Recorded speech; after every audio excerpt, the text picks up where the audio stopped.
esse versículo, ele nos ensina os passos de uma adoração genuína.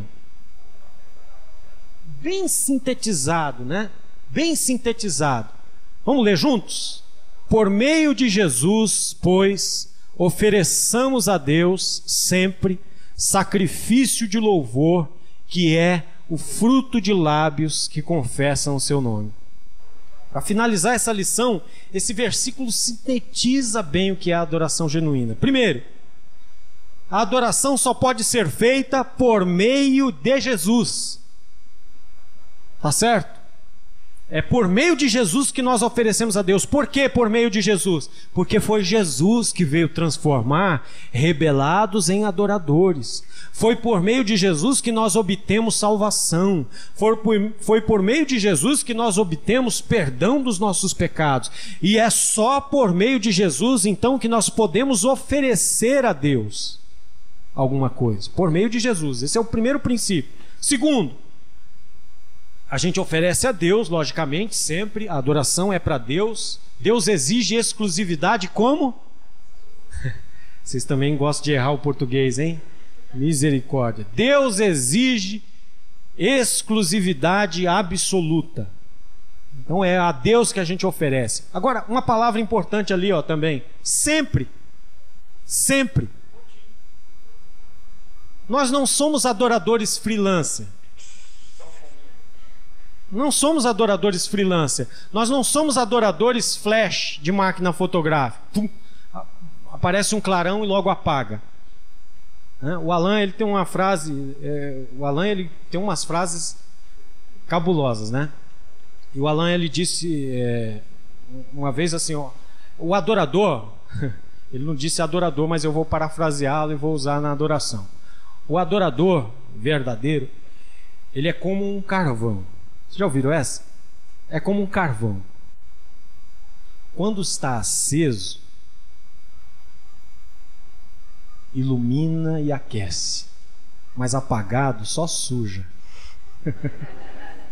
Carvão é assim, né? Quando está aceso, ilumina e aquece, mas quando está apagado, só suja. Só suja. O adorador genuíno é aquele que é sempre adorador. Sempre adorador. Ele não é freelancer, ele não é adorador só no momento do culto, ele é sempre. Deus transformou ele num adorador e ele agora é adorador 24 horas por dia. Ele é adorador na segunda, na terça, na quarta, até o domingo, e na segunda ele começa de novo. É adorador continuamente. É igual quando Jesus disse assim, olha, vós sois o sal da terra. E Jesus disse o seguinte, que ninguém podia deixar de ser sal a partir do momento que era sal da terra. Ninguém podia deixar de ser sal. Continuava sendo sal e ia ser sal sempre. A única coisa que poderia acontecer era o sal perder o sabor, se tornar insípido. Não é isso que Jesus fala? Ele não ia deixar de ser sal, mas ele poderia se tornar insípido. Aí ele disse assim, olha, mas se o sal se tornar insípido, para nada mais presta, senão para ser lançado fora e ser pisado pelos homens. Nós somos adoradores da mesma forma. Nós somos adoradores sempre, mesmo quando nós não estamos pensando absolutamente nada a respeito de Deus, nós somos adoradores. Sabe o que conspira contra essa ideia, gente? São muitas coisas, são muitos fatores, mas um dos fatores que conspiram contra essa ideia é a sensação de que a gente só está na presença de Deus no culto na igreja. O que eu faço e tal, e vai meio reticente, e vai, toma um ônibus e vai assim mesmo, resmungando pelo caminho. O verdadeiro adorador, ele celebra a presença de Deus nos momentos, nas situações corriqueiras da vida. Mesmo quando ele não consegue fazer essa oração na segunda de manhã para sair para o trabalho, e não pensa às vezes, mas Deus está. Amém?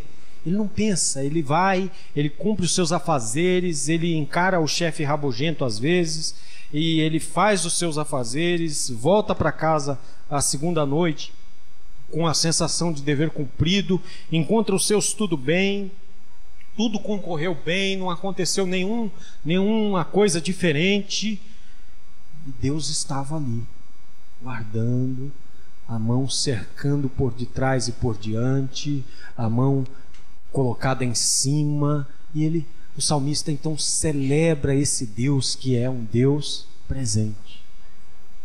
Então o adorador, ele é sempre adorador. É sempre adorador. Até quando aparece o Windows assim, a gente continua sendo adoradores, né? A gente continua sendo adoradores, sempre. Agora, a outra frase que vem, volta uma lá. A outra frase, outra palavra que tem é o sacrifício de louvor. Sacrifício, gente. O que lembra essa palavra, sacrifício? Porque o sacrifício na antiga aliança não era esse negócio somente a carnificina. O negócio é vai lá e passa a faca no animal e sai jogando sangue para todo lado, lembrando quase o negócio da macumba, né? Não era só isso, existia uma solenidade, um negócio solene em torno daquilo, um princípio norteador de solenidade, de reverência. Então, quando ele fala de sacrifício de louvor, ele está se referindo a essa questão da solenidade, de fazer como Deus quer que faça, de seguir os passos direitinho. E por fim ele fala a palavra fruto dos lábios que confessam seu nome. Uma árvore boa, Jesus disse isso no Evangelho, Mateus 7. Uma árvore boa produz bons frutos. Bons frutos. Se nós fomos transformados em adoradores, dos nossos lábios saem frutos que confessam o seu nome. Fruto de lábios que confessam o seu nome. Amém?